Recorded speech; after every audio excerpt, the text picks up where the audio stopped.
खंडेरायाच्या पदस्पर्शाने पावन झालेल्या या माळेगाव भूमीमध्ये आज यात्रेचा दुसरा दिवस काल 18 डिसेंबर 2025 म्हणजे खंडेरायांची पालखी श्रीची पालखी पूर्ण यात्रेला फिरून खंडेरायाची यात्रेची सुरुवात ही होत असते। ही यात्रा जिल्हा परिषद नांदेड, पंचायत समिती लोहाणी, ग्रामपंचायत कार्यालय माळेगाव यांच्या संयुक्त विद्यमानाने ही यात्रा भरवली जाते।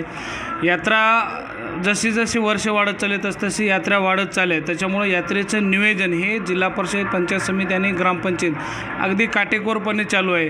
या यात्रेला शुद्ध पाणी कसं भेटता येईल त्यासाठी लिंबोटी धरणावरून फिल्टरची योजना प्रत्येक दिवशी चांगल्या पद्धतीने फिल्टरची योजना, पाण्याची योजना चालू आहे आणि चांगल्या पद्धतीने त्याचं नियोजन यावर्षी लावलेलं आहे। तर राहिला विषय करा आपला लाईटचा, जसं जसं यात्रा वर्ष वाढत चालले तसं यात्रा वाढत चालली। त्याच्यामुळे यात्रा कुठं यात्रेतला कोणता भाग अंधारात राहू नये यासाठी आम्ही गेल्या वर्षी 25 पोल आणि यावर्षी लाईटचे 25 पोल असे 50 पोल यात्रा परिसरात लावलेले आहे की यात्रेतला कोणताही भाग अंधारात राहू नये आणि तिथं विचित्र प्रकार घडू नये यासाठी प्रयत्न केलेत आणि ते पूर्ण यशस्वी झालेले आहेत। त्यानंतर आपण विशेष पाहतो की यात्रा अंतर्गत जे रस्ते असतात यात्रा परिसरात ते आम्ही व्यवस्थित केलेले, स्वच्छ, त्याच्यावर लाल माती टाकून दबई वगैरे फिरलेले आहेत। यावर्षी यात्रा परिसरातले स्वच्छ केलेले आहेत। यानंतर यात्रा परिसरामध्ये जो यात्रा कालावधीमध्ये जे घाण कचरा होतो त्यासाठी आम्ही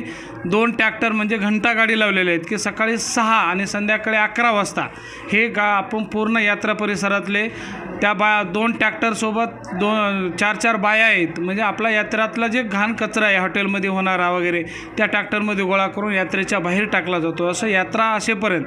आणि टॉयलेटचा विषय आहे की शौचालय आपण यात्रेमधले जे जुने शौचालय आहे त्याच्यामध्ये 9 पैकी 7 कार्यरत आहे, एक फक्त डॅमेज झालेलं आहे आणि ते आज 7 आणि दुसरे मोबाईल टॉयलेट आहेत त्याच्यामध्ये 5 आहेत असे पूर्ण ते व्यवस्थित चालू आहेत। त्याचे पाण्याची वगैरे स्वच्छता तिथं भंगी ठेवलेले आहेत आणि ते व्यवस्थित कार्यरत आहे। यात्रा परिसरात कुठं किंवा यात्रेमध्ये अनुचित प्रकार घडू नये यासाठी आम्ही 16 CCTV कॅमेरे लावले आणि त्या CCTV कॅमेऱ्याचं पूर्ण हेड आपण पोलीस चौकीला दिलेले की यात्रा कुठं यात्रेमध्ये अनुचित प्रकार घडू नये आणि यात्रा सुरक्षित राहावी यासाठी आम्ही पूर्ण CCTV कॅमेरे लावले आहेत। आणि सर्व यात्रा भाविक भक्तांना विनंती आहे की यात्रेचा हा दुसरा दिवस आहे त्याच्यामुळं यात्रेचा भरपूर आनंद घ्यावा।